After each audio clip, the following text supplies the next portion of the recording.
me up, and I appreciate that. I always feel better when I leave. Well, I think I will start out with a thank you, though, because WFFI has been really integral to me becoming who I am as a guide. A lot of you have supported me long before I was a guide, and trusted a random kid on the internet to take you out and do some fishing. And then when I did become a guide, you trusted me again as a professional, and that was much appreciated. So I do owe a lot to WFFI, and I refer all the ladies who get into it to you guys because I believe in community for sure. So I will have an About Me page next, but I'm going to be talking about fishing in Owyhee. I also do another presentation on the Boise River. I guide the Boise River. I'm passionate about the Boise River and the resource it is for us. Please feel free to talk to me about that because I'm a little nerdy about it, and that's fun. But I'm also a guide on the Owyhee River. And the Owyhee River is a completely different monster than the Boise. And I mean that in every way possible. There's a different culture. There's a different style of fishing. There's different atmosphere. It's a lot more remote than it should be for being an hour and a half away. All right? You get out there and suddenly you're like, am I lost? Like, you're gone. There's no service. Luckily, there's people everywhere, so there's that. But we will talk about all that. What I want when you leave today is hopefully you have an understanding of this river. You have an understanding of the culture, and maybe some more tools for your tool belt and how to fish it, not just this river, but in general. All right? So I know this is a really busy first title thing, but the reason I made it this busy is because every single one of these fish is caught in the Owyhee in many different seasons and many different situations, and all of them mean a lot to me. I'll just kind of go through a really brief thing. This was right before the spawn a couple years ago, and it was back when I was still getting my feet wet in the Owyhee and still really learning how to do it. And I just felt really good because a buddy of mine had come from out of state. He's like, show me how to fish the river. And I was like, oh my goodness, I don't know if I can try to fish the river. And it worked, and so that was cool. This fish up in the corner is my pet fish. And I do mean that because over the last 2 years, I've caught this fish 6 separate times in the same hole. I have pictures of that fish in every stage of its life, from the spawn to summer to spring and post-spawn. This is a post-spawn picture. So that was really cool to me. The Owyhee has fish like that. This is my lovely wife down here. I posted that picture because she's happy, and that's really cool. I am a good guide, but let me tell you, it's difficult to teach your significant other. So, if you have a husband or brother or any other male in your life, and you say, hey, can you teach me to fish? They're going to do really bad. Okay? And that's okay. It is somehow, it's difficult. But she got in there, and when she gets fishing, it is hard to keep up. Even as me, who spends hundreds, literally hundreds of hours on the river, when she's on, she's really on. And so that meant a lot. It was really cool. She netted that fish all by herself, so that was neat. This fish was from Monday. That was really cool. It is a pre-spawn fish, a big female fish. And the reason I thought it was really funny, it's hard to tell from this angle, but that head does not match the body at all. That head was like this, and her body was like that. So she's getting ready to spawn, which is a really important season. And we're going to go over all of that and why that's important and how that can help you as an angler be successful. Okay? So, I'm going to figure this out. It's switched on here. I don't know why it won't switch. Let's try this again. There we go. Oh, did it switch finally? Okay. I had to be patient. I'm quick.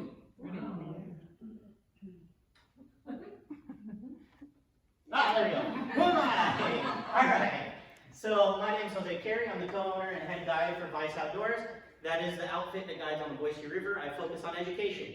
So some of you who have gone out with me, I always do everything from lessons to my guide days are inherently lessons.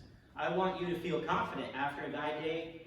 You can go do this by yourself because that's entirely the goal. I want my clients to feel ownership over their fishery and be able to access it.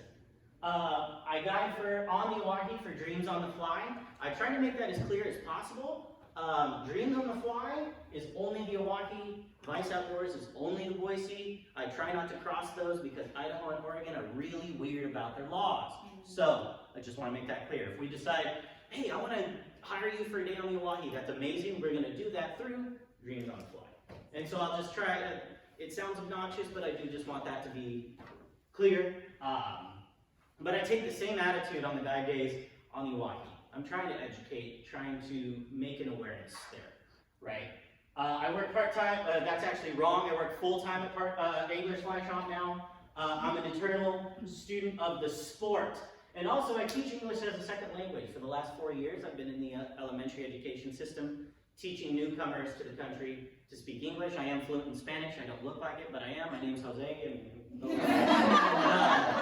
But yeah, so I am all about culture. I love to see different perspectives, and that does play into the way I look at fly fishing. I think every single style of fishing has something applicable to fly fishing. So listening to how some of you came into this sport and into this group, I heard saltwater. You hear, oh, my dad fished in the Pacific Northwest, which is a steelhead fishery, right? All of it comes into play and is relevant in the world of fly fishing. And I love to see where I can pick that up. I watched some bass fishermen do some stuff, applied it to fly fishing, and found success. So this sport can go as big or as small as you want it to be. And I'm here to just help bounce ideas off of. That's kind of my job. Have you thought about XYZ, right? And so I take that teaching attitude into everything I look at. I apologize if I get a little nerdy about it, just let me know. I'll move on. Okay, learning goals. I have been an elementary teacher, and when we make lesson plans, you need to know what you're going to learn before you learn it. So this is that. Now, understanding of the river and its seasons. Hopefully when you leave today, I don't expect you to know it by heart, but have an idea of, oh, this is what I might expect during this time of year. Awareness of where to fish and why those places are important. Okay? A general understanding of entomology. Now, fly fishing is all about trying to trick trout at their own game. We're not using bait. We're not really throwing spinners. I mean, there's a dirty side of the world where we do that, and that's all right. But for the most part, we're actually trying to imitate food that the trout are actively eating. We don't fly fish because it's easy. We fly fish because it's hard, because it's a challenge.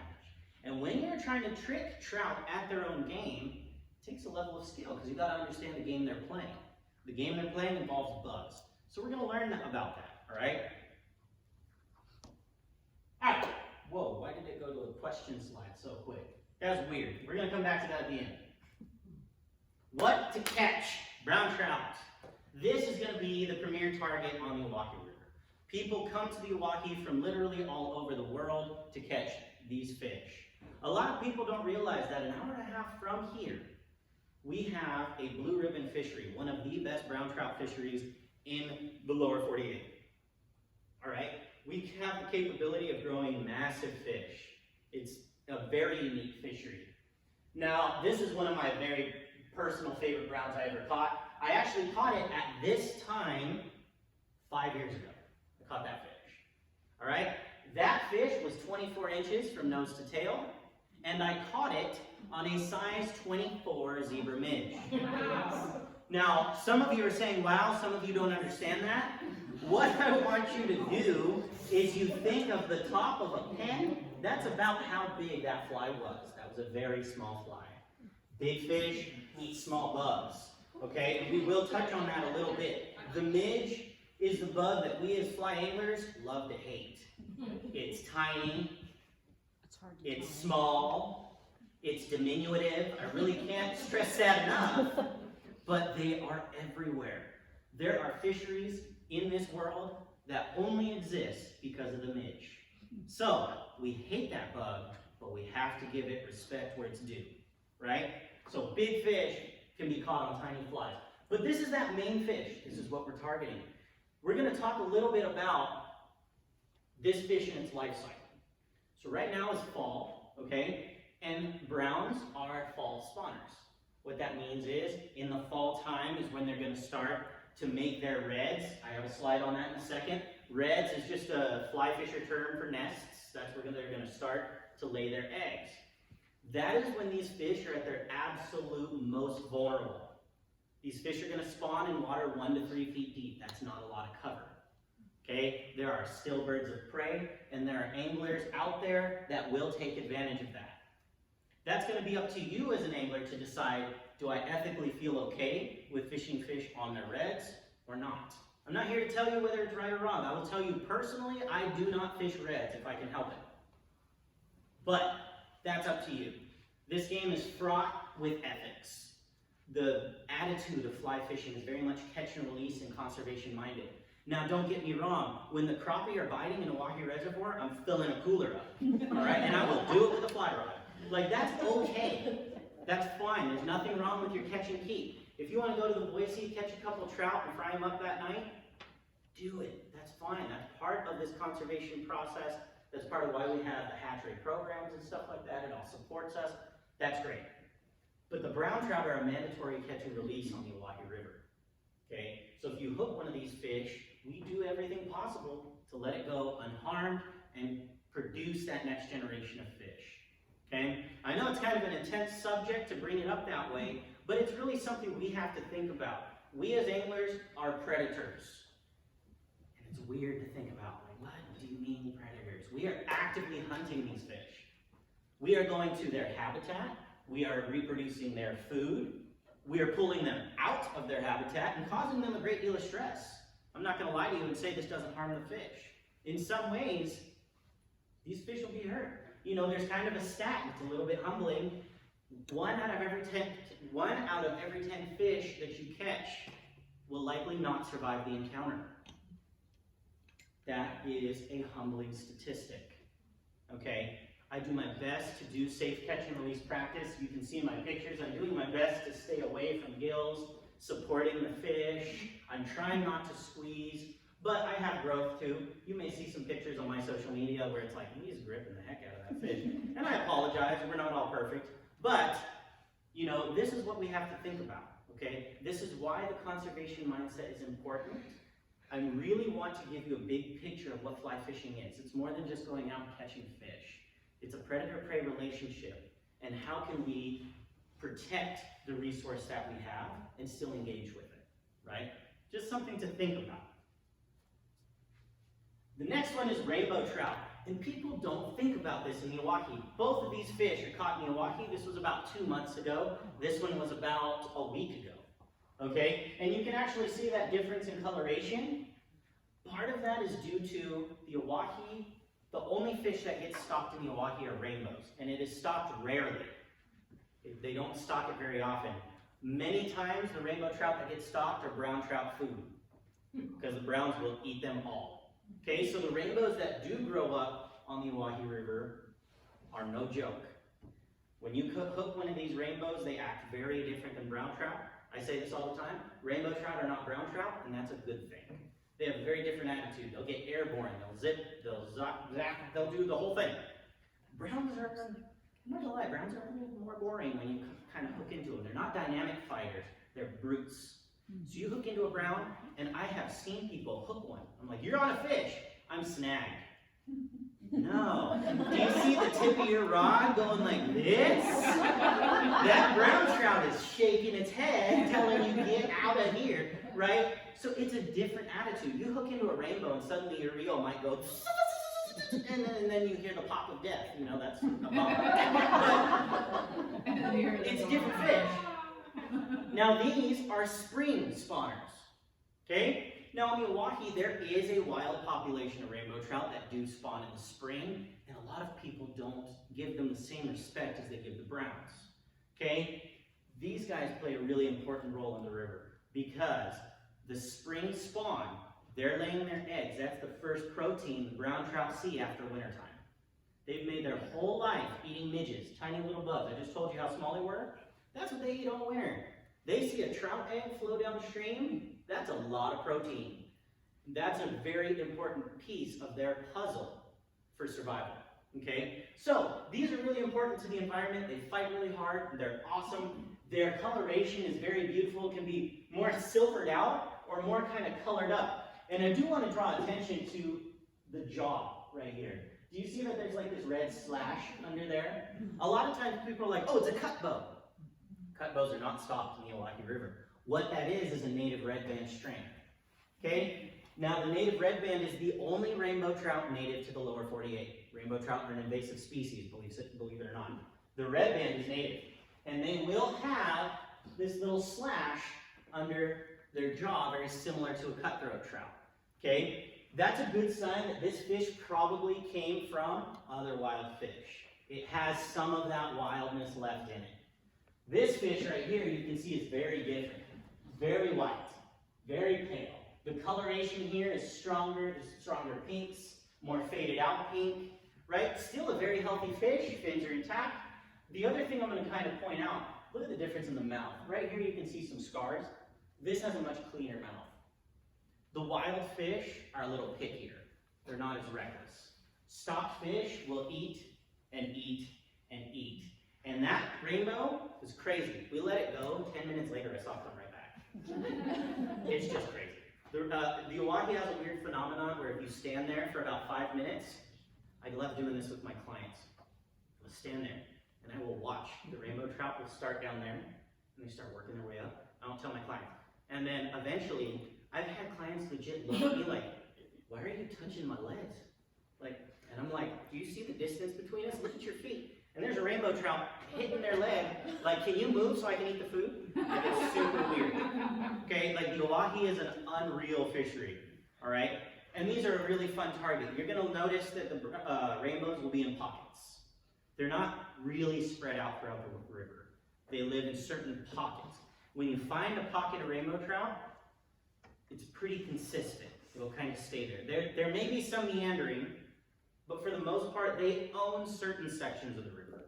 Okay? The browns are everywhere. The rainbows will be in pockets.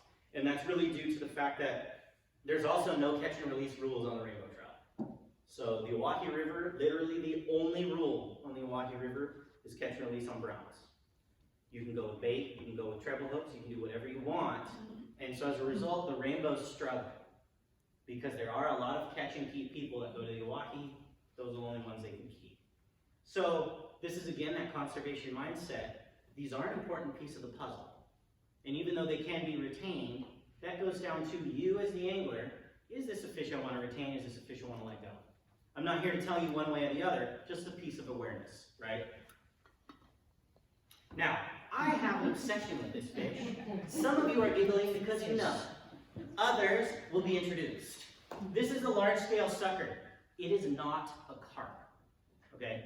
It is a large-scale sucker. This is a native fish to our area. As a matter of fact, brown trout are also invasive to our region, just so you guys know that is not a native fish. This is native, and this is another really important piece of the puzzle of the ecosystem of the Owyhee River. This is another spring spawner. Okay, when these guys are spawning, it's another source of protein for those brown trout. When I see these guys on the Owyhee River, they are not usually residents of the Owyhee River. They run up to spawn, and they run back into the snake. Every so often throughout the year, you might catch one, but for the most part, they're going to be in there in the springtime. Okay, now, you can actually see this is snowing in this picture. We had a weird spring. I don't know if you guys saw it, but it was kooky. All right, it started snowing and it was very warm when we showed up. I caught this sucker down in the hole, and the second I caught it, I got super excited and I put on an egg pattern. And wouldn't you know it, I caught my pet fish. So that picture is from the same day. So there's a good example of it comes full circle, okay? And you'll notice that in that picture, there's no snow. Yeah, that was literally 10 minutes later. So, just pointing out how crazy the ecosystem of the Owyhee is. These fish are voracious. Okay, let me go back. Okay, so yes, the large-scale sucker. These are natives in the Owyhee River as well. Sometimes you will see them when you're walking up to the water and you're like, that's a big fish. They are 1.5 feet to catch. I am a firm believer that everyone's first big fish on the fly should be a large-scale sucker. The reason why? They fight really hard. they will pull drag or break your line or rod. That's it. There's no other option. The other reason is it's a really predictable fight. When you hook up to that, they go in one direction and they go with reckless abandon. Just straight upstream, and you're like, what is happening, right? If you survive the first run, you can net that fish. Rhonda knows. We went out, we messed around with them, and it's crazy. But the other reason I think it should be your first big fish is because if it breaks off, your soul doesn't crush because it's not a rainbow trout, right? So I think they deserve a lot more respect and care than they get because it is another important member of our ecosystem. They're also what we call an indicator species. If these start dying on the Boise River, I promise you the rainbow trout will follow. They can only survive in clean water. Hence, not a carp. Carp can survive in swill, in disgustingness. These guys and whitefish are indicator species. Now, the Owyhee does not have whitefish. Thank goodness. All right, that's for the South Fork. The Owyhee doesn't have whitefish, but that's another indicator species. If they disappear, the rest of the fishery is in a lot of trouble because these have been in the water for hundreds and hundreds of years. The rainbow and browns are very new. Okay? So it's a very important thing. Please don't bank them. Don't throw it. I know that a lot of people are like, oh, that's a trash fish. Throw it on the shore. Don't do that. This is the one time I will say, please try to catch and release these fish because they are that first real protein that most of our trout are going to see after a long winter. And if you've ever caught what I call a snaky fish, once they spawn out, it's really weird. I may have put a picture of one, but it'll be really strange. Their head will be this big and their body will be really thin. Literally skin and bones. And they're desperately trying to put on the weight. Without these guys, that becomes a much harder journey because you have to try and do that eating midgets. That'd be like trying to gain weight eating 1 pea every like 3 seconds. Like eventually you're full, but that's not an enjoyable meal. So it's just that piece of awareness. It's conservation. We care about the ecosystem, and this is a part of it. Seasons. Okay, we're going to start with spring. Okay? Now, the reason I'm starting with spring, I will touch on winter here shortly. Spring is when people start to look at the Owyhee River again. Okay? They're fall spawners, and those browns will spawn all the way through the winter time. I will personally not fish it after October 1st. I probably won't go back to the Owyhee until February. I probably won't go back. The reason October 1st is because that's my last guide day out there. After that, I'm leaving it alone. I'm switching to the South Fork because those fish are not going to spawn in the wintertime. So that's a much safer fishery. They're in the prime of it. Those fish I'm leaving alone. Let them sit on their reds. I want more brown trout next year, right? Again, nothing wrong with going in the wintertime, but be mindful of where you fish. I'm going to go over that as well. Okay? Now, spring. This brings higher water, not this year, but normally, as well as the rainbow spawn. Rainbow trout are spawning during this time. Okay? Now, in a normal year, if we got a good amount of water and the reservoir fills up, they would blast that water out, much like happens on the Boise River, and the Owyhee would kind of flush out, and there's a little less pressure. Those rainbows would be less bothered. That hasn't happened in the last 10 years. We have not had a blowout on the Owyhee in the last 10 years. And that is playing a big role on the bugs. The river is slowly filling with silt. So the rock beds that used to be in there are starting to be covered with silt. And we're noticing that in the bugs. I'm going to talk about this a little later too. But we've noticed that it used to be an epic squala fishery, an epic caddis fishery. The PMDs were insane, like you had to close your mouth, if not you're eating them.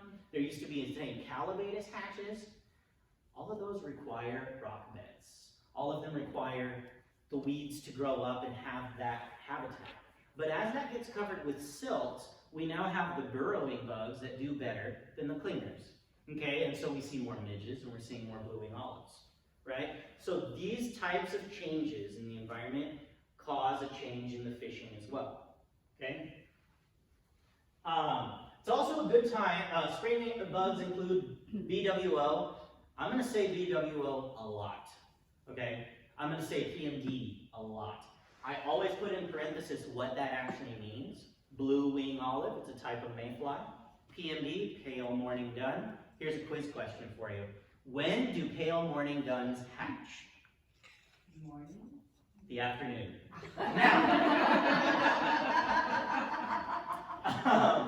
Now, that's my favorite. There's never getting it right. This is also a good time for swinging streamers. Like I said, those brown trout have just gone through the whole winter time, sitting on reds, making their living on midges. Sometimes spring is a really good time to get out and trophy hunt. Look for that big male, that big female that made it through the winter and was looking to put on a feed bag. Throw in those streamers.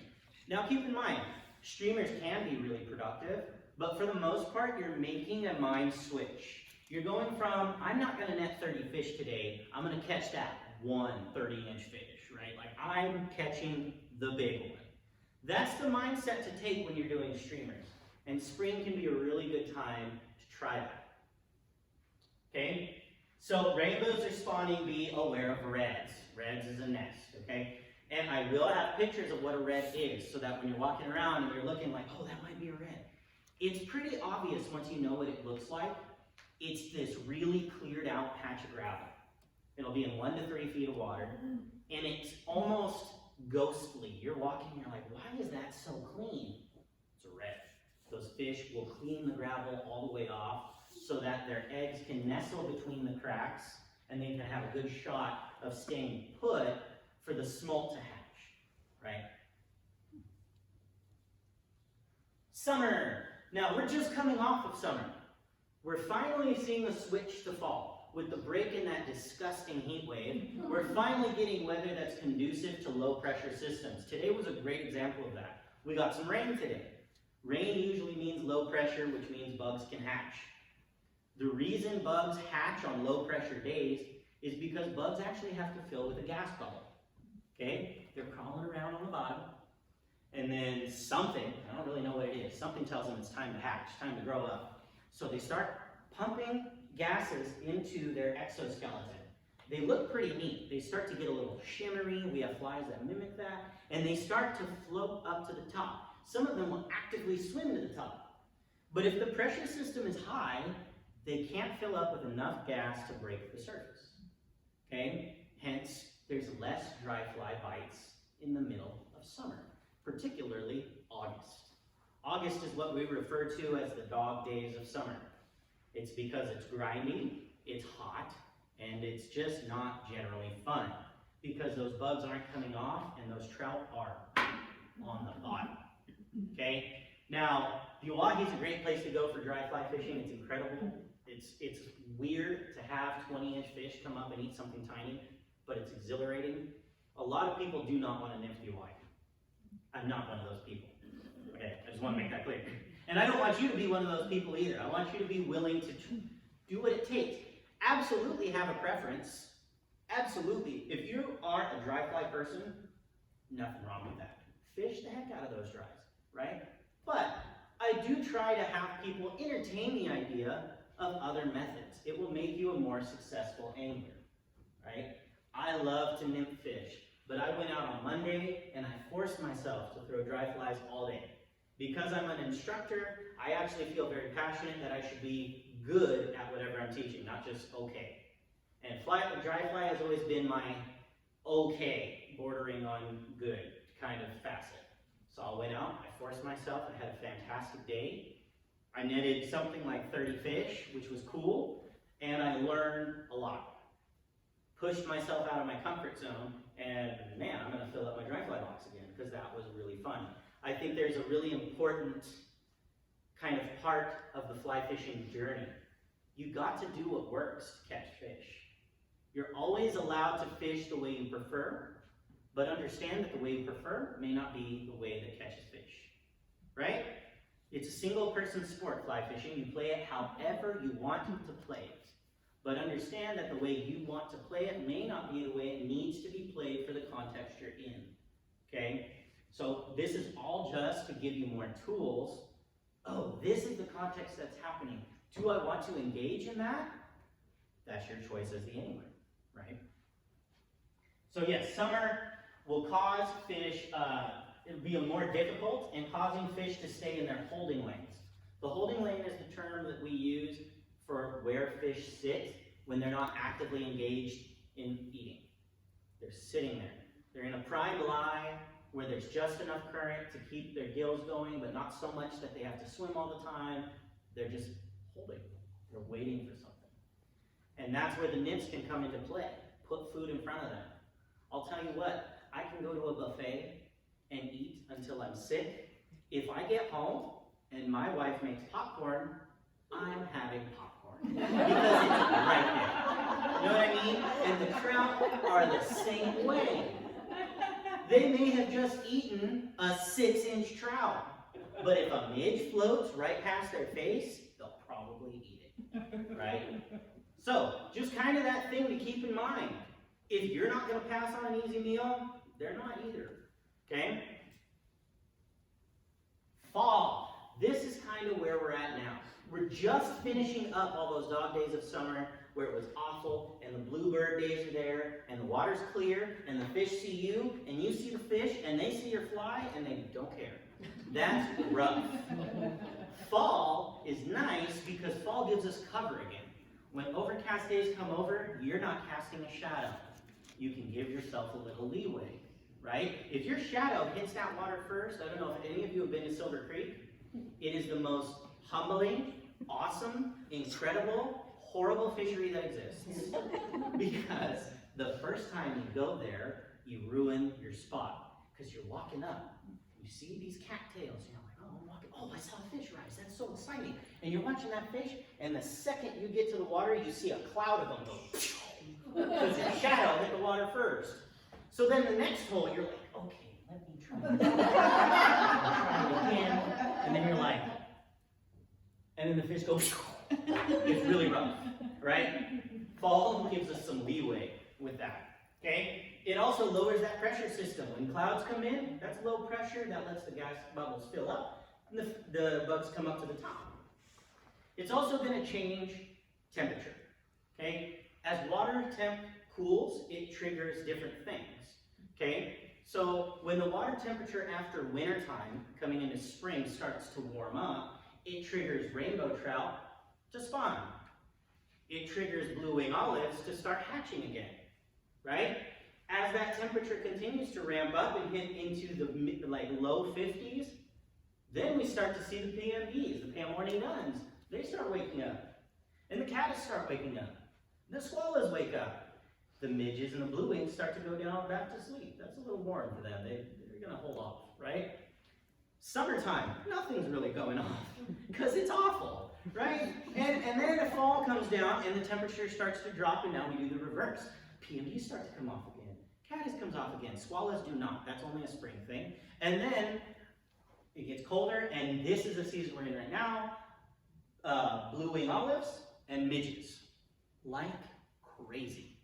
It is insane. I had midges crawling up my pants. It was incredible. And the fish were eating them like crazy. You're just seeing these little dimples, these noses coming up everywhere. And every so often you'd see this massive face and you'd be like, whoa! And then you'd miss it, and it was awesome. It was kind of part of the game, right? So this is the season we're getting to. Brown trout begin to feed more aggressively and move into shallower water as they prepare for their spawn, okay? Where you fish will change throughout the year. In the wintertime, we're targeting slow water. Fish are cold. They're sitting still, quiet. I want to put that across. Okay. Spring. Oh, spring's nice. We're going to go out for a walk. We're going to eat some food. We're going to eat on the patio today, right? Spring. Summertime. All right, it's a little hot out here. Okay, maybe let's get the parasol out. No, that's too hot. Let's go back by the AC. That's the attitude to take there. Fall, hey, it's kind of nice again. Let's put a hoodie on and have tea on the patio again. That's kind of where we're at now. The fish are starting to, oh, hey, this is the cool off. This is our last chance to put on the weight before we begin our spawn. So they're at the buffet line.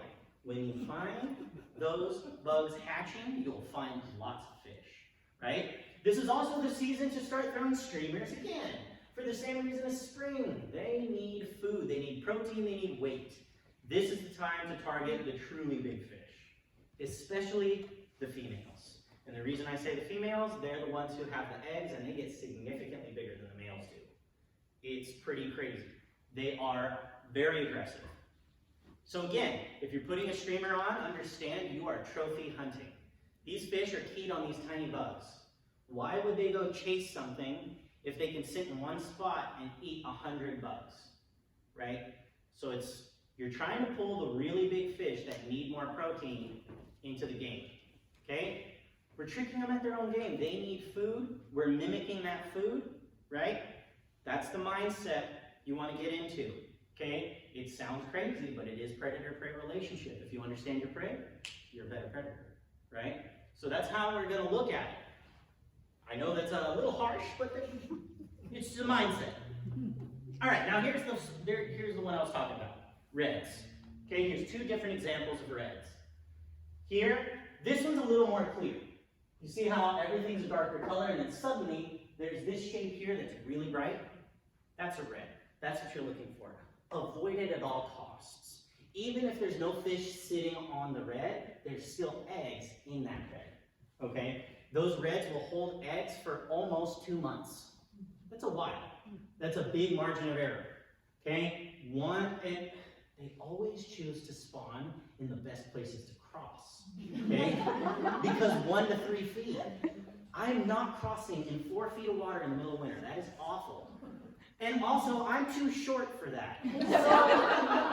I want to cross in 1 to 3 feet of water, but they're spawning. So it's something to be aware of. Know what you're looking for. Know what you're seeing, right?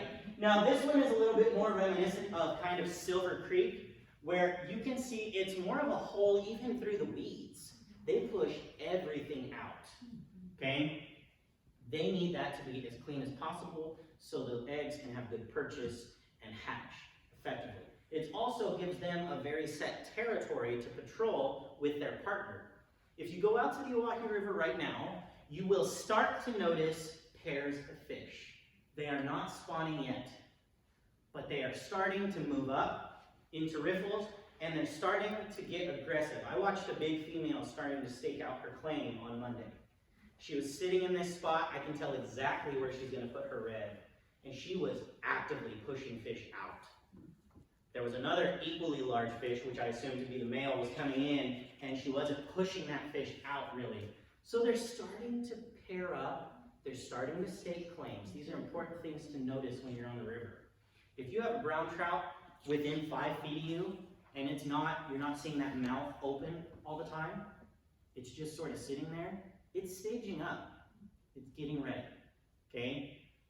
Understanding the patterns that you're seeing, again, make you a better angler, okay? So these are the reds. This is what I want you to look for. Brown trout and rainbow trout reds look pretty much the same. They spawn exactly the same way and in almost the same places with very little variance. So if you're seeing this on the river, and now's the time to start keeping an eye out on it, both on the Owyhee River and on the Owyhee. If you're walking around and you see a really clear spot, go ahead and give that a wide berth. Walk around, give those fish the best chance they have of survival, okay? All right, let's get into the entomology piece. Like I said, this is a predator-prey relationship. We're trying to figure out and trick these fish at their own game. This is the stuff they're eating. Now, don't let this picture fool you. That's a lot smaller in real life. This bug right here is tiny. Now, if you know anything about hook sizes, okay, the bigger the number of the hook size, the smaller it is. This is shotgun rule. I don't know why, but it is. So the smaller the number, the bigger the hook. So if you hear somebody say, I was throwing a size 2 streamer, That's huge. that is a gaff. That is massive. That's a big hook. These fish are eating bugs, in particular this blue wing olive. This bug is currently hatching from sizes 18 to 24. That is a small hook. Okay? Most commonly right now we're seeing these in the 18 to 20 size range. Now notice I have 3 different flies up there. All 3 are blue wing olives, but all 3 mimic a different stage of life. This is the nymph stage, okay? The nymph is the larval stage. It's what they look like when they're down underwater, okay? Now, I set this in the wrong order, I'm now realizing, but that's all right. The top one is what we call the emerger stage. As that bug goes from its larval stage, fills with the gas bubble, makes its way up, we call that an emergence. Okay? They start to change shape. They're not this little bug shape. They're starting to have those wings come out. They're starting to elongate a little bit. And the reason it's a curled fly is as those bugs make their way up, they're curling themselves up, trying to swim to the top, right? So we mimic that. We put a little wing on there, but not a big wing, just enough. And those flies are going to sit somewhere in the middle of the water column. Anywhere from just an inch under the water down to maybe 2-3 feet. Okay? That's the emerger. This is the dry. This is the adult. Notice how this wing sits straight up. Okay? That wing is back. When they're coming up, those wings are sitting back. When they're adults, the wings sit straight up. The beautiful thing about a mayfly is that nothing else looks like a mayfly. There's these little sailboats that go down the river. It's really neat to see. And we mimic that with a vertical wing. This is also going to sit right on top. Now you might be thinking to yourself, well, how do I know when to use each one? I got a slide for that coming up. But not yet. Pale morning dun. Check this out. Pale morning duns hatch in about the same size as, what did we just do? BWOs. They hatch almost the same size. They are in the same family. They're both mayflies. They look almost exactly the same. The flies that we use look almost exactly the same. What's the biggest difference between this bug and the last bug? Color. Pale morning duns are a pale yellow color, hence why they are called pale morning duns. Not because they hatch in the morning, but because they're the color of pale morning light. Okay? That's kind of the idea. And that's the main difference. This is the late spring summer bug. This is usually king. And when a PMD hatch comes off, it can be legendary. It's incredible to be a part of. So, we use almost the same flies with some differences. This is actually the same pattern that I just showed you on the last one, but we actually lighten up the body. We put a brighter yellow right there just to mimic that bug's larval stage. This is that emerger. It still has the same wing down the back, but the body is white or yellow or tan, right, to mimic that lighter color. The adult, this one happens to be a parachute, but you see it still has vertical wings. We're mimicking that. That's a very important feature of the adult mayfly. You've got to have those vertical wings. It doesn't really matter to the fish, but it matters to us as anglers because it tells us what stage of life those bugs are in, right? Also, if you have any questions, please let me know. I know I'm going a mile a minute, but I am a teacher at heart, so I do like to answer questions. And I will make time at the end as well. Okay? Sound good so far? Okay. Midges, the bug we love to hate. Now, I really want to stress how much smaller those guys are. Okay? Now, midges look just like mosquitoes. They're a lot smaller, but they're a lot less annoying because these don't bite. Okay? Now, midges make their living in most of Idaho waters. I actually can't think of a single water in Idaho that doesn't have midges in it. Okay? Any water that has trout, they're going to eat a midge. Okay? Whether it is this particular midge or a mosquito or the many other variations of midges there are out there, this is a cornerstone fly and one you should have in your box at all times. Anywhere there's trout, you need a midge. If you don't know what to throw in this trout stream, you're throwing a midge because they'll eat it. They eat it year-round. Okay? Now, you'll also notice there are 3 different flies on this one. The top one is kind of the king of all midge patterns.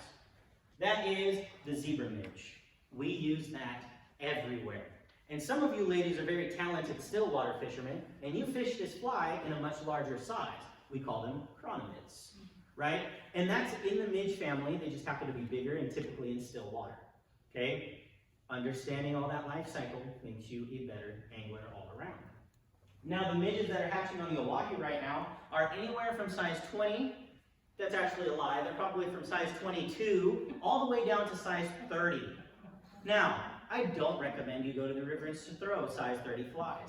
They'll get eaten a lot, but you will not hook up almost at all. That hook is so tiny, and if you do hook up, that is just a tiny bit, and you have to feather that fish in, and it's stressful. So size up a little bit. Throw from anywhere from my box, I throw 24s up to 20s in the midge. That's what I'm going to throw the most of.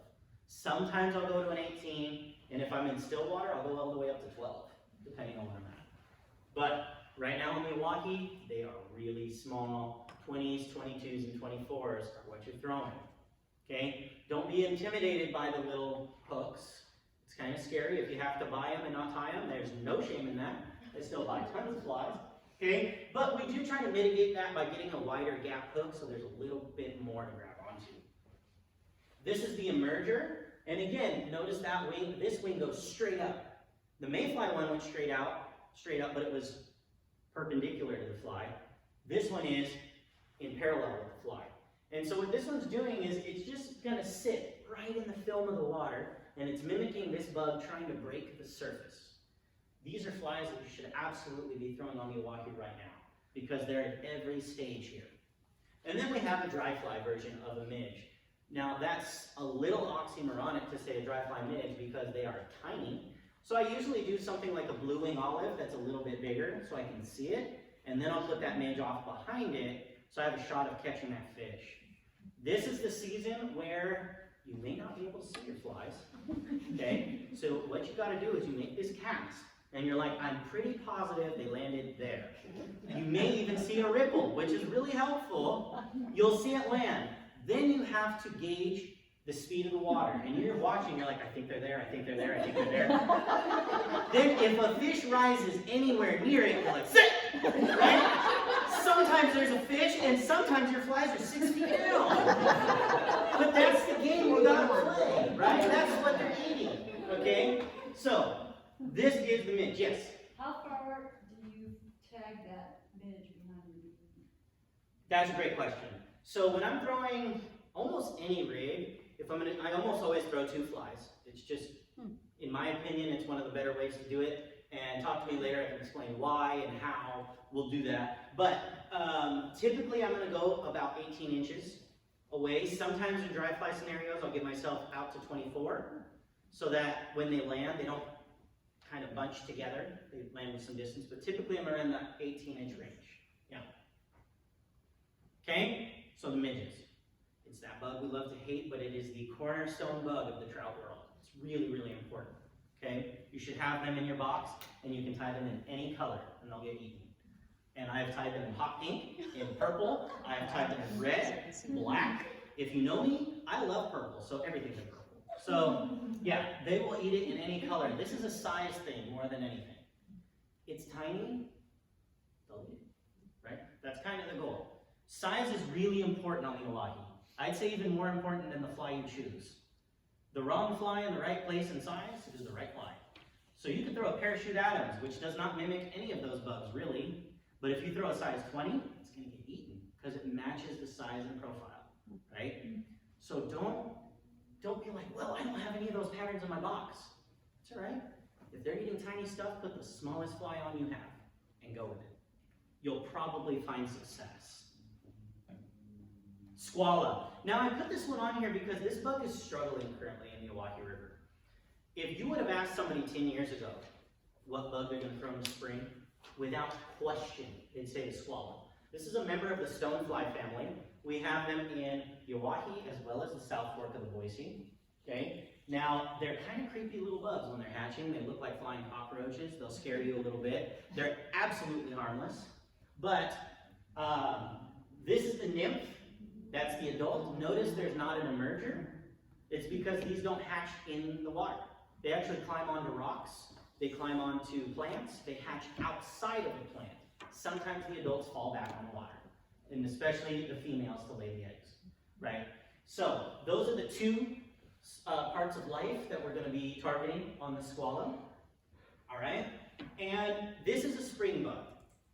And because of the silt issue that I've been talking about, some of this bug's habitat is getting covered up. This year, I saw maybe 5 squallas. I did not see many squallas. 10 years ago, they'd be crawling along the banks. Very different. I mean, this used to be a world-renowned hatch. And I do mean that. This year, even though it was as dismal as it was, in the springtime, it got really crazy busy. It made guiding super difficult. And I asked people, I was like, hey, where are you from? Oh, I'm from New York. I'm from Canada. I came here from Arkansas, all over the nation, just to come and fish this hatch. It's the first big bug after winter, which is why it was so legendary. When those came off, those fish were desperate for the protein, and they would take it aggressively. There was no subtlety to a swallow take. They would come up and smash it. And even now, in the springtime, if you throw swallows, you may pick up a fish or two, and it can be a ton of fun. So I still put it up there because it held such an important part of the Owyee's life. And I know that if we get a big deluge of snow and rain, and we get a washout, this bug's coming right back. But it's not there in super big numbers right now. Okay? Now, other forage. Now, I should have done a whole section on hoppers, on grasshoppers, because it's incredible. But grasshoppers, extremely important summer forage. This is the one bug, this is the one saving grace for summer. Summer sucks, kind of. I love summer, but summer kind of sucks, except for grasshoppers. Grasshoppers are everywhere. And this wet spring that we had, and this brutal heat, we had the most hoppers I've ever seen on the Owyhee. There was about a month-long stretch, which is a really long time for this hatch. A month-long stretch where if you threw a hopper, you were guaranteed to get a look at least. It was insane. I put clients on 40-plus fish days this year on hoppers. It was awesome. But hoppers, they're not born in water at all. It's literally a circumstantial food, and the fish key in on that. Hoppers start hatching, the breeze comes in, they fall on the water. Trout will try just about anything once, and once they figure out it's food, they will eat it every time. It's similar to if you were sitting there eating your peas all day, and a cheeseburger floated past your face. You're grabbing that cheeseburger! That's exactly what happens with the hopper. The weird thing was, we actually had so many hoppers that after a month, the hoppers were still there. The fish stopped eating them. The fish were like, nah, we're done. I think we're gonna eat our veggies for a while. It was just crazy. It was crazy. Okay? But it's a really important part of that life cycle of the trout. Now, smolts, that's just the term we use for really juvenile fish, right? And there are different kinds of fish that are available to those browns and rainbows throughout the year. But this is just a general term. Okay, eggs, I mentioned the suckerfish eggs, the rainbow trout eggs, and browns are cannibalistic. So even their own eggs are an important part of the life cycle. Shiners, which is another type of little fish that's native to basically all of Idaho's waters.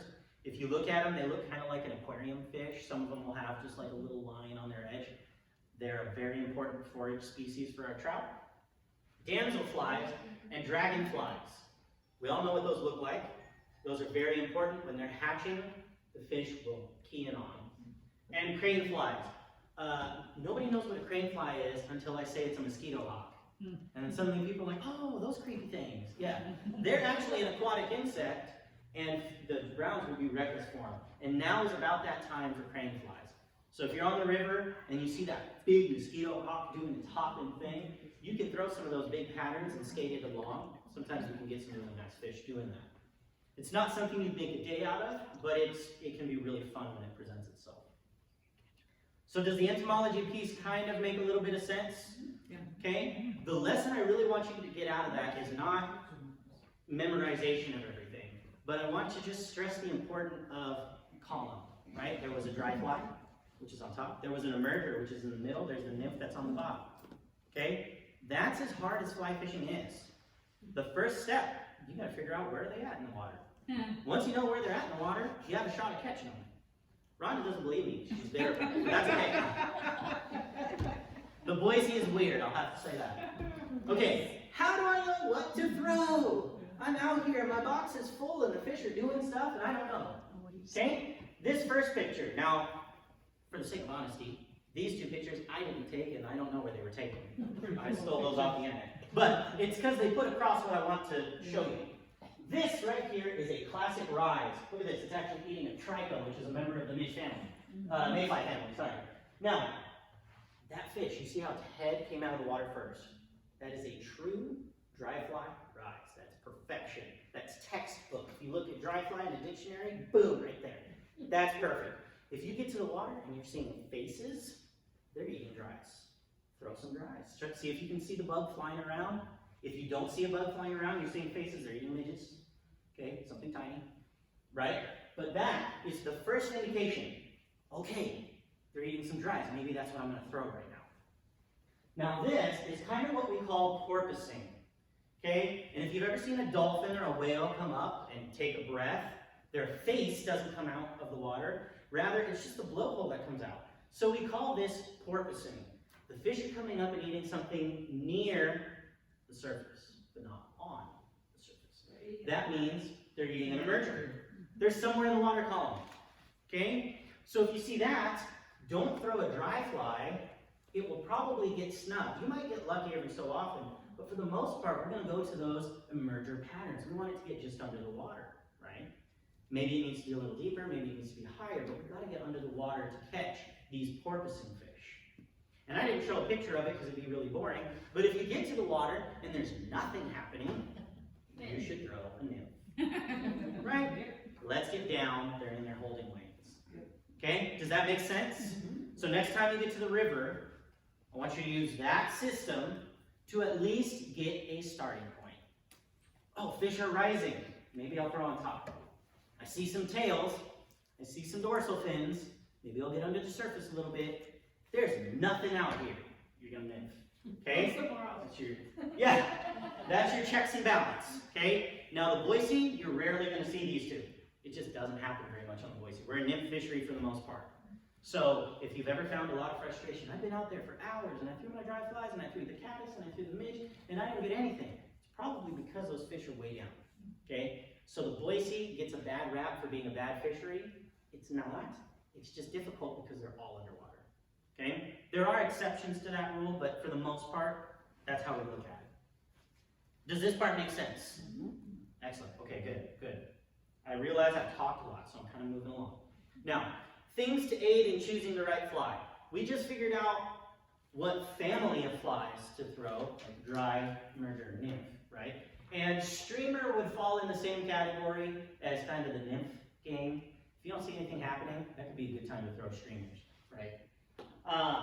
Match the hatch to what you see on the water. That's the most obvious one. When you get there, if you see bugs flying around and you see fish eating those bugs, get into your box, choose something that looks similar and is the right size. Okay? Like, oh, that bug is yellow. There's a yellow PMD. That looks like the right size. Throw it. You'll probably catch some fish. It doesn't have to be any more than that. My business partner for Vice Outdoors, he has a box full of flies. And sometimes people will be like, what are you throwing? A little green one? But what's the pattern? It's literally little and green. It's right there. Like, that's it. That's as much as it has to go to be successful, right? You can get really specific. I'm throwing a bling midge in a size 22, but I changed the brown to green. You don't need it, right? Now, throw a fly that fits the appropriate part of the column and match size. I say match size all the time because it's so important. But the appropriate part of the column. Is it a dry? Is it an emerger? Is it a nymph? Okay? Doesn't need to go far beyond that. If you get to the river, you ask your friend, hey, what are they eating? Well, I see them eating this little yellow bug. Then you go in your box and find a little yellow bug. That's it. We will help you, especially at the fly shop. You come in. If you find a picture of it, you pick it up off the rock, you take a picture. They were eating that. What is that? Oh, we got flies for that. Okay? That part of the game will come with time. But really, I want you to go to the river with the attitude, I'm just going to match a size and color. Right? Simplify it for yourself. Guess this game is already hard enough. Don't make it hard. Take bite-sized pieces of it, just like the fish. Little things at a time. Okay? A note on etiquette. Now, I notice some of you are beginners, and that's fantastic. Welcome to the sport. You're going to be broke forever. Now, some of you have been doing this a long time, and this is obvious. And you're still broke. And you're still broke. And others may have an idea or not. But etiquette is a big thing. Fly fishing isn't like bait fishing in that if you're bait fishing, you need approximately 4 feet and 6 feet only when you're casting. Right? If you're casting, all right, now I'm going to sit and wait and do the bait thing. If you're throwing lures, maybe you need a little bit more space. But fly fishing is not that way. Fly fishing, we are often, especially for dry fly fishing, we got these big false casts. We got 40 feet behind us, 40 feet in front of us. If it's windy, 40 feet all around us. Right? You need space in this game. The other thing is, we are targeting fish at their game, which means that if you plod through the river, rivers are flowing. The person downstream is going to get affected in some way. You need to be cognizant of that. Because I'll tell you what, I try to be as nice as possible, but not everyone is. Some people go into this game in a not zen state, to put it nicely, okay? And they will get very upset if you blow their water out, okay? There's two terms I want you to be very familiar with. High holing and low holing. I'll explain what that means. High holing is when somebody is fishing in their hole. High holing is if you get too close to them, above them. That's the cardinal sin to high hole somebody. Because fish are always looking upstream in a river. So they are working up. You as an angler should have the mindset of, I'm going to start at the bottom and work up to the top. We're greedy. We want to catch them all. So you can catch that fish and it runs downstream. Didn't spook the one in front of it. You catch the next fish and spook it. But if you go across and you spook the top fish and it runs backwards, you just spook the whole line. And that angler is going to be very upset. Okay? Give everyone a wide berth. So I'll go through these real quick. The Owyhee is heavily fished with lots of people. I can't stress that enough. It's one of the most heavily fished waters in Oregon for sure, and definitely in our area. Okay? Hundreds, if not thousands of people fish that water every year. Okay? And I know we like to own the water, but guess what? Someone else also feels that they own that water. So we have to take that mindset into it. Okay? Understanding fishing near someone is common, but there are rules. Okay? Acknowledge a person and ask which way they're working in the water. Okay? The Owyhee is packed. Sometimes you will have to fish within 50 feet of someone, but you can't just assume that's okay. Alright? This is where, not to be political, but consent matters on this front. Okay? It really does. Because you don't want your water to get blown out, so you also don't want to blow someone else's water out. And guess what? If that angler, if you blow their water out, they're not very likely to help you either. For the most part, we're a very supportive group of people. I know for sure, if you came across me, and I'm not on a guide day, because on guide day I have obligations, but if I'm out fishing and you see me on the river, Jose, how you doing? I'd be like, awesome, get over here and fish. Like, I'm gonna help you out. And many anglers will do that. But if you blow their water out, they're not as open to it, okay? Do your best not to high hole or low hole someone. Just explain what those are, just to make sure. Low holing, while not as aggressive and not as rude, can still really just annoy someone. It's just bothersome. And if they're fishing streamers, you just ruined their whole fishing experience. Because the streamers is opposite. We work our way downstream, okay? So this is where understanding a style of fishing can play into how you approach someone on the water, okay? There's no fish in the river worth an argument. There's not. I've caught some trophies. I've seen some fish in that river that are over 30 inches. But I tell you what, if I have to argue with somebody to target that fish, it's not worth it. And guess what? Not everyone is sane of mind. We live in a red state. Oregon is red on that side. Almost everyone is armed. No reason to, just don't do it. Don't do it. It's not worth it. I'm not gonna lie to you, I've had people threaten me, and I was there first. Okay? It's a little scary, and it's just something I want you to be aware of. I care for your safety greatly, so I want you to avoid those troubles. Okay? Now, you'll find people who do not know rules or don't care. Try to educate if you can. If you have this happened to me literally last night. I had a kid walk right through where my client was drifting. Like literally drifting, and he walked right there. I was livid because we just finally found the fish. And my client's like, first time, and they're finally getting it, and I was drowning skin. I was like, hey bud, like, how you doing, man? In the future, could you try and walk, maybe down here? I don't mind. And you can actually fish here if you want to, but like, try not to walk above me. She's like, oh my gosh, I'm so sorry, I didn't even think about it. He friended me on Facebook later. Like, it's totally fine, A lot of people want to learn. All of us here are different ages and different experience levels. Not everyone steps into it at the same time. I'm fairly young. And so sometimes I get judged with, he probably doesn't know what he's doing. But a lot of my clients who get into this sport in their retirement age are judged harshly. Because they get on the river, they didn't know the rule. They didn't know they just high-holed this guy. But now this guy just cussed them out. It puts a bad taste in your mouth. Like, yeah, he shouldn't have high-holed, but also that guy shouldn't have assumed he knew what he was doing. Right? You're going to see so many beginners in this sport. So many people who don't know. Some people suck. I'm not going to lie to you. And some people will not care and push you out of the water. But there's no fish in the river worth that argument. Okay? I really want the etiquette piece to be important. Acknowledgement goes a long way. A long way. If the river's really busy and you're like, hey man, I just want to go fish over there, which way are you working? Most of the time they'll tell you, oh, well, I was planning to fish this and that. You can go ahead and go there. Where do you want me to cross? Oh, go ahead and cross right here. Awesome, you're in, go for it. You might be able to fish together, okay? Acknowledgement will go a really long way. Say hello, say how you doing. What's working today, right? That will disarm a lot of people and make them much more willing to bring you in on the sport. I'd love to tell you that everyone wants you to do this. Some people don't. We definitely have I'm a transplant. I was born in Nevada. I moved to the Valley 5 years ago, and there are local people who are upset at me for guiding the river, and that's okay. That's part of the game. They feel ownership. They've been here their whole life. So, acknowledgement goes a long way. And I know that seems like a downer, but I want you to really be aware. I don't want you to have a bad experience on the water for something you didn't know you were doing wrong. So I want to be the nice person to tell you first before you find the rude person who's not going to be nice about it. Does that make sense to everybody? Okay, awesome. I always go over that in my guide days too, because I just think it's an important piece. Just like we're very conservation-minded, we're also very kind of private-oriented. Ask somebody where they were fishing. It's on the same level as asking their political stance. They're not going to talk about it unless you're friends, and then maybe they'll talk about it if they have a couple drinks.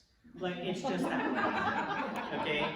So, acknowledge people, go into it, be welcoming, and you can get a whole lot out of the sport. And I hope if you've had a bad experience, I really hope I can help reframe that for you. I'd love to get you on the water in a safe environment and get you excited about the sport. Get you excited about our resource, because it's truly awesome. Okay, now I can go back to the question slide, which I don't know why, it was where it was. You can see the pretty fish again. There we go. So questions and how to contact me. This is my business card. You can feel free to reach out. I have a Facebook group, Boise River Fly Fishing with Vice Outdoors. I try to share reports on there. I'm a little behind, I apologize for that. But I share fishing reports, I share successes, I share lessons that I'm learning. I don't do everything right, and I had to call myself out on a couple issues. So come learn with us, come share your successes. We want to be that safe place for you. So feel free to take pictures, and I can go grab business cards because I didn't bring them in, I don't know why. But, do we have any questions? I know it's drinking out of a fire hose a little bit. How do you tie on a size 24 hook? How do you tie on a size 24 hook? Really? So first, you find it. Yeah. I recommend you get a magnet. So tiny. For those of you guys who need clickers, I'm starting to get there, so get those clicks. It's very helpful. Cheaters is not cheating, that is helping. So you put those on, take a deep breath.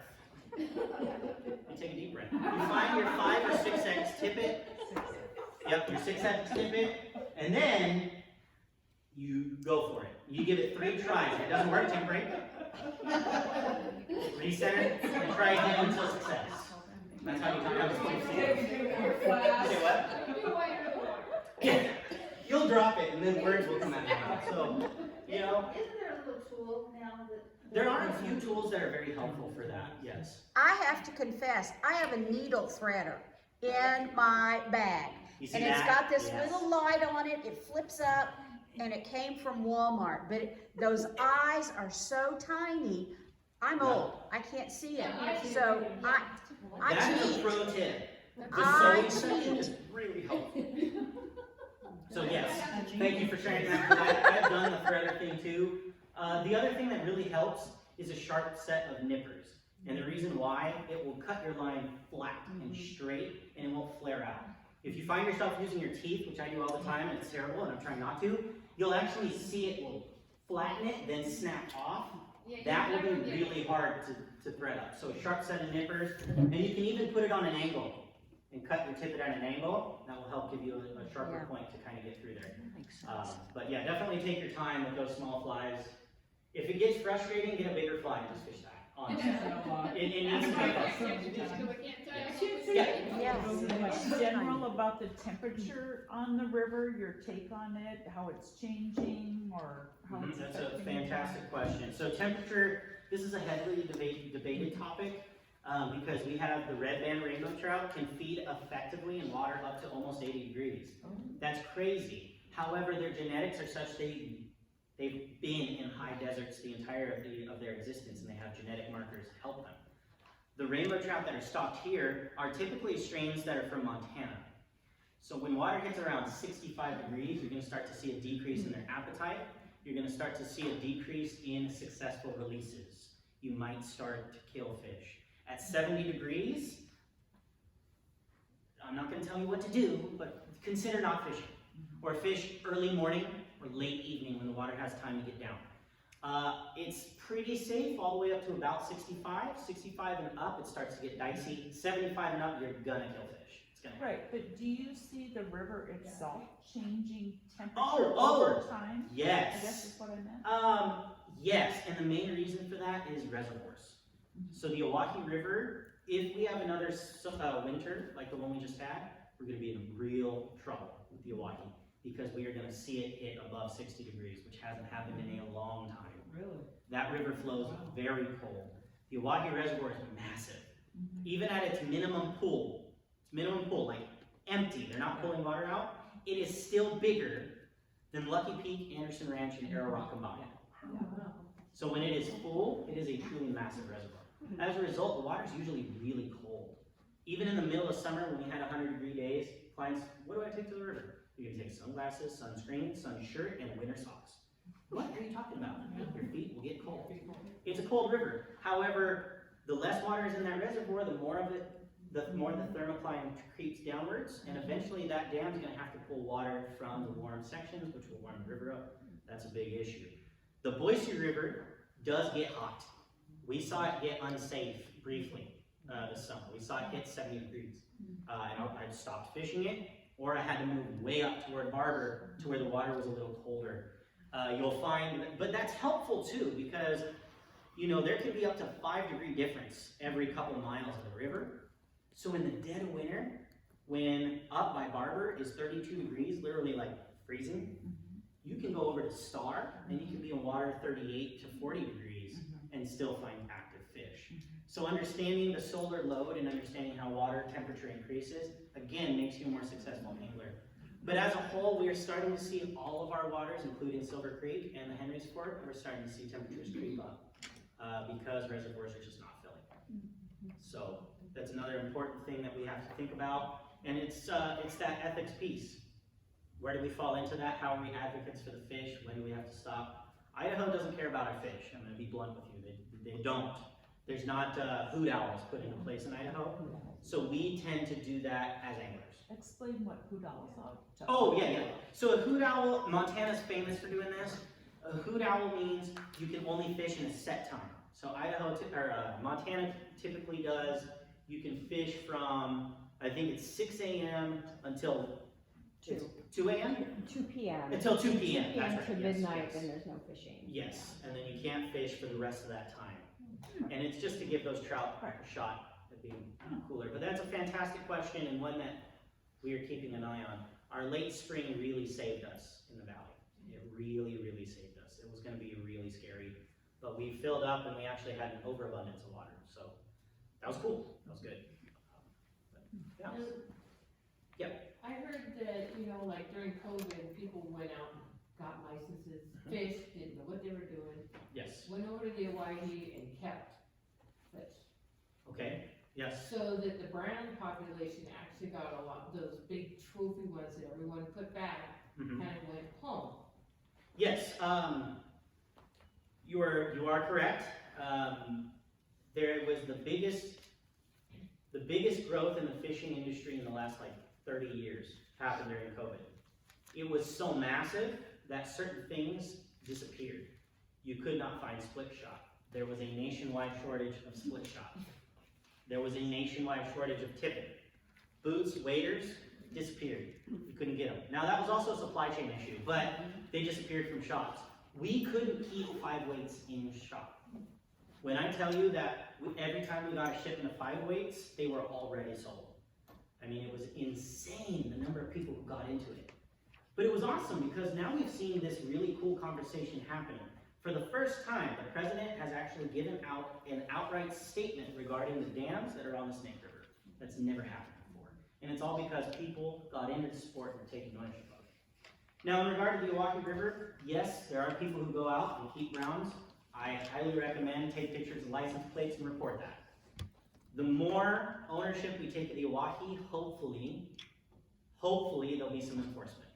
The Owyhee is the sacrificial water of Oregon. There's no steelhead and salmon in there, so they don't care about it. And it is what it is. You know, there's Owyhee County. Is it Owyhee? I think it's Owyhee County. Has 2 fish and game officers for that whole county. That county is more than 200 square miles. You can't blame them for not being there sometimes. So, you know, and again, try to educate. Sometimes you're just going to have to take that as a lost battle, report it if you can, be a good steward of the water, Do and they that's the have, best we can do. do they have a lot of signs posted? Brown trout catcheries only? BVFF has done a lot to try and help spread that message. BVFF actually is a huge champion for the Owyhee River. They made sure that there was legislation put into the building of the dam that anything they do cannot harm the fishery in any way. So that fishery is cared for in a great way. They put up signs about where the trout spawn and things like that. But again, with this massive surge in fishing popularity, some people just straight up don't know. Well, And, yeah.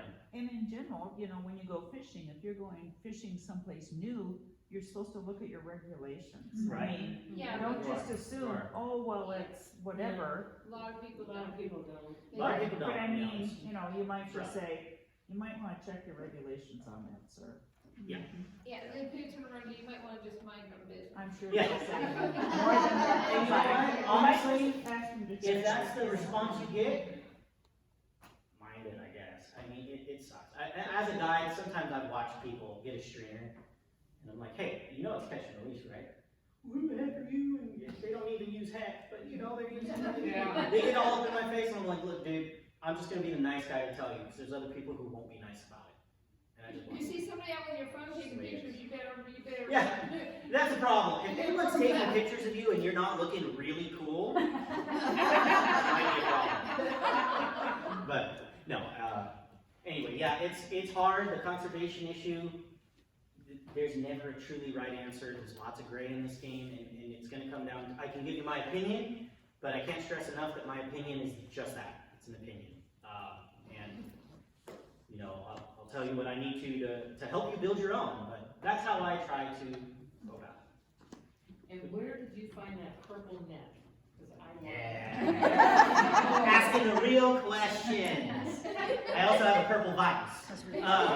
No, my net is a Rising Net Company, and you can get it in a huge variety of colors. They're a pretty good company. I don't think they're in Idaho, but they are a US-based company. I've been really happy with the net. It's been cool. Find this Google purple fishing net. Yeah. Yes. So, last year my boyfriend went and fished the Owyhee a couple of times, and he said a lot of the fish that he was catching had like a fungus. Oh, I totally forgot about it. You were right. There, 5 years ago, there was a fungus called cotton fungus that went around, and it's, they say it's as a result of mishandling fish. So if you pull the slime off of those fish, it's like cutting the bark off of a tree. It leaves them really, really exposed. It's essentially putting an open scab on that fish, and it really affects big fish. And the reason why, they're at the end of their life, they can't fight it off. The Owyhee's also really cold, so people don't realize that the brown trout are actually stressed a lot of the time. Browns will hang out in water from 48 up to like 55 degrees and be happy as a clam. The Owyhee's under 48 degrees a lot of the year. So when the cotton fungus really took off, they could not mitigate the mishandling of the pressure and the people just kind of horsing them around, the cold and the fungus, and it decimated our trophy trout. But we're seeing a beautiful bounce back. In a weird way, that was a good thing. It pulled those massive predators out, and it's made room for the new generation. It's become a much more user-friendly river. So more babies were allowed to grow up. That's exactly it. And it's a testament to how cannibalistic they can be. Yeah. Anything else? Any other questions? Do you guide, you guide Owyhee obviously for another like 9 days? Yeah. But do you do half days, full days, like? The Owyhee, we strictly do full days on the Owyhee. The drive and the prep time is just a lot. And with gas going up, it doesn't behoove you or us to do half day. So we do full days. Our price includes up to 2 anglers. If you have more than that, we adjust price accordingly. But yeah. And then the Boise. And the Boise follows pretty much the same rules with the Boise. Or actually, no, that's a lie. I do hourly lessons on the Boise. I forgot what I do for work. Yeah, so on the Boise, because I own it and the laws are a little different, they don't really count rod days. The Owyhee's really picky about how many people fish it. The Boise, they don't care how many people fish it because this is our put and take fishery. So because of that, I have a lot of open to like, oh, you want an hour lesson? Let's do that. Or you want a half day? Let's do that. Like I'll do whatever works for you. That's the thing. But on the Owyhee, I am a little bit more pigeonholed. I'm still going to give you everything I can instruction-wise, but we have to do a full day. Yeah. So the Owyhee's a long river. What part of the river is fished? That's actually a fantastic question. So the Owyhee River is a long river. It's a few hundred miles long. The section I am talking about is approximately 12 miles long, and that is below Owyhee Dam, below the reservoir. From the reservoir, about 12 miles down, is prime, incredible brown trout fishery. The reservoir itself is incredible. I mean, smallmouth, crappie, literally clouds of crappie. You can go there and have a 200 fish day, and that's a bad day on the Owyhee. It's insane. As you move up into the river, going into Nevada, that turns into a red band fishery, and even smallmouth bass now it kind of fishes that way. It's very remote. So if you choose to go into the Owyhee Canyon lands, take extra gas, have a 4x4 vehicle and an inReach or something because it's remote. And your fun fact of the day, if you take the byway, which is down by Jordan Valley, I highly recommend it, it's a gorgeous drive, that holds 25% of the nation's bighorn sheep. So there's your fun fact. Awesome. Any other questions? Do you fish much or catch much below the bridge on the Owyhee? I catch fish all the way below the hot springs. Yeah. However, I don't spend much time down there. The fish get fewer, farther between. The water's a lot warmer. You'll also start to see some of those invasive species like carp making their way into that. There are some amazing carp fisheries. And if you want to challenge yourself as an angler, try to catch a carp on fly. Because there's always some good looking spots, but Yes. you never see anybody. And down there, it's going to turn Tell into people, a streamer fishery down there. There's not as much for the hatches. So yes, there are fish down there. It can be very worthwhile, but it's a very different tactic than above that concrete bridge. Above the concrete bridge, all these rules are going to apply a lot more than below it. They just did a survey. They said there's 2,400 fish per mile in that river right now. So with that many fish, we can maybe catch one. You're saying there's Yeah, they're saying there's a chance. Any other questions? All right, I'll hang around for a little bit. Sorry for keeping you so late. Oh. Thank you for letting me come and present.